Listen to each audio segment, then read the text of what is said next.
This is no place for the weak or foolhardy.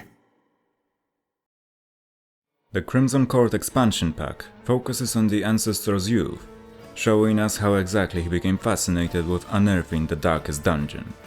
Sometime after the heir arrives in his ancestral lands, winged vermin of terrible annoyance appear in the hamlet, disturbing everyone.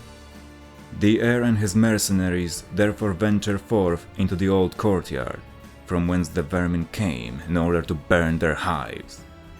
However, strange monsters inhabiting the courtyard attack, infecting the heroes with a terrible condition, the Crimson Curse, which afflicts the infected with a desire only one thing can quench: the vials of blood from the courtyard.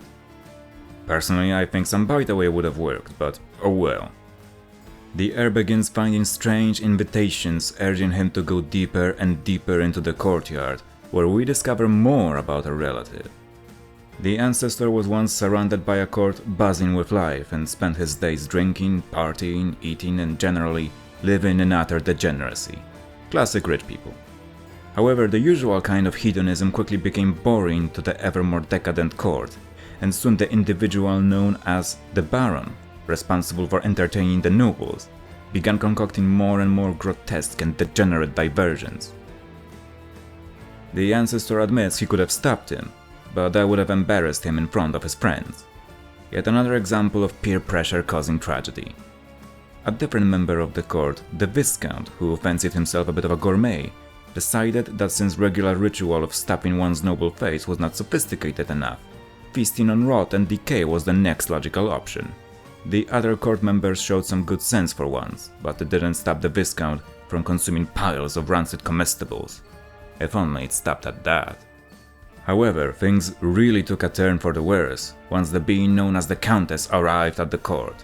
Though outwardly human, something about her drove the Ancestor to a half-mad state in which he decided to eliminate her. Just as he was about to murder the Countess, she revealed her true inhumane face. Yet somehow, the Ancestor emerged victorious. He then proceeded to do what most spoiled, absurdly rich men do in their spare time. He hanged her upside down, drained her blood, and then passed it off to the court as wine. You think I'm kidding? You may not think it, but Elon Musk does some messed up things at home. In any case, the usual wild celebration was in full swing when the Ancestor unveiled the drink. The nobles, initially cheerful, suddenly turned on each other, mutating into hideous monsters and cannibalizing their own flesh. The Ancestor, who was about to drink the blood himself, dropped his glass. However, a single drop of the forbidden tannin touched his lips, gifting him with insight into the secrets lying beneath the earth. An insistent knowing at the back of his mind began, a thirst for discovery that would lead him to open the Darkest Dungeon.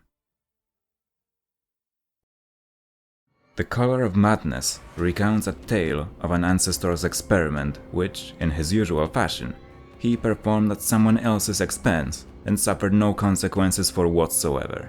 An odd object falls from the sky and hits the old mill on the farmstead, and the people around it report odd lights and twisted plans. We learn that when the old miller suffered a bad harvest, he came to the Ancestor for help. Good planning there.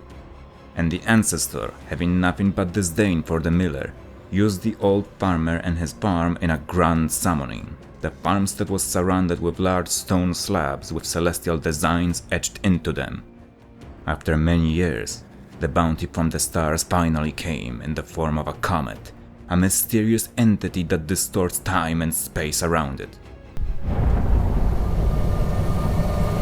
The farmstead becomes trapped in time, with the miller, his wife, and their laborers turning into tormented husks. The Ancestor shows no regrets. The heir and his adventurers defeat wave after wave of monsters from all moments in time, except mysteriously the courtyard. Now you gotta buy that DLC as well. And eventually they battle and seemingly destroy a being known as the Sleeper. No, not that Sleeper. However, with the Ancestor stating that the creature will live again, in another time, it seems that the evil cannot be vanquished.